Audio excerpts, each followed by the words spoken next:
Tiyayukuy Águila Negra. Welcome into my heart, my beloved brother, Gary, my beloved ally of the great work, Águila Negra. It's so joyously of a pleasure to have you here and share your story with our Pachacuti Mesa carrier community. Thanks for showing up, brother. Honored to be here with you, Don Oscar. Thank you. I have a couple of questions for you. Sure.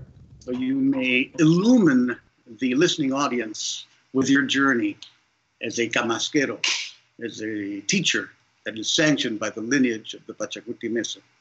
And the first question I have is, what initially drew you to the practice of Pachacuti Mesa tradition, cross-cultural shamanism? You know, Oscar, I don't know if you remember, it was over 20 years ago we first encountered each other. I was living in Chicago and thought I was living a fairly fruitful life. I was involved in the community there, was involved with the shelter for the homeless. I was involved in a very socially active church. And one day I was walking across the street to a coffee shop and this message in my head said, "Gary, you better get on with it." And I kind of thinking to myself, well, I thought I was getting on with it. And in this little coffee shop, there were these signs that said for these little workshops, spirituality and money, spirituality and community, spirituality and sex. And I signed up for those. And if you remember, Susan and Tom Voitas were teaching these workshops. And when I went to them, they had this altar, this kind of a blend of Peruvian and Native American. And after doing several things with them, I asked them how I could learn more and dive deeper. And ironically, I'd been reading all these books. If you remember, as an engineer, I was very much left brain, trying to learn all that I could.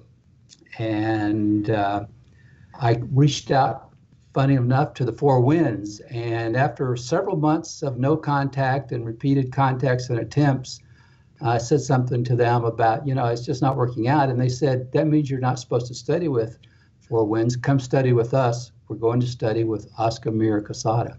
And that was my introduction to my first apprenticeship with you over 20 years ago. And at the time, I was just searching for a deeper connection to spirit.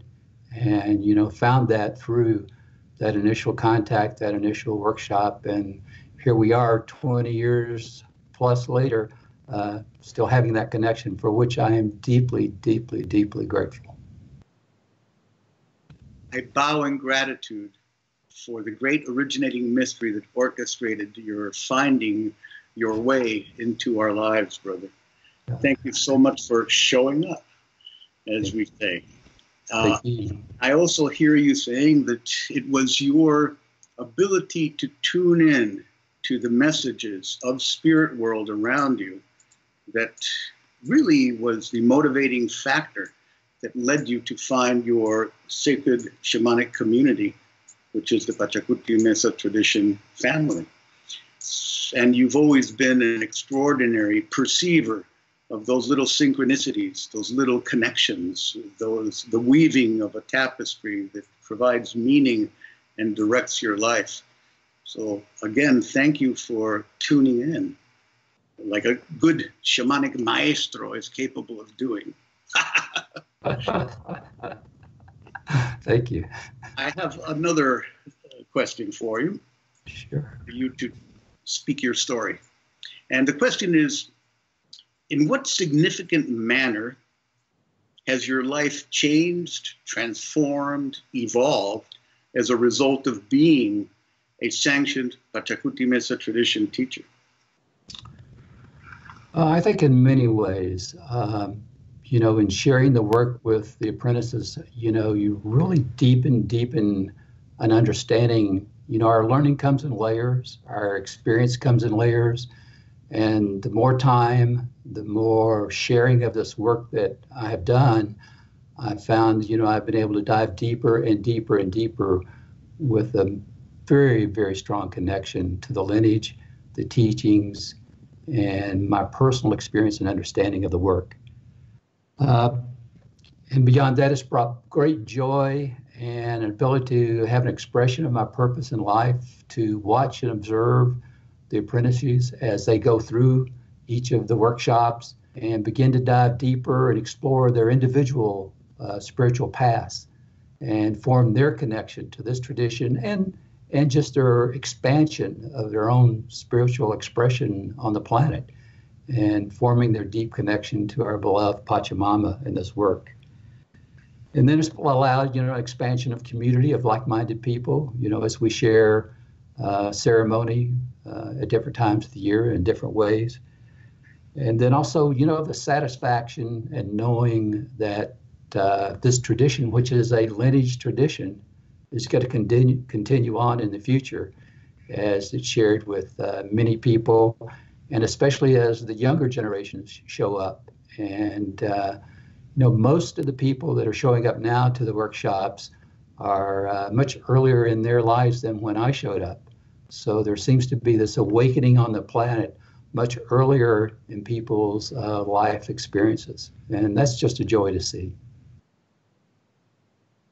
I concur wholeheartedly, brother, with your assessment of the transformational power and life-changing potential of being a teacher, given that we both understand that it's all done with mirrors.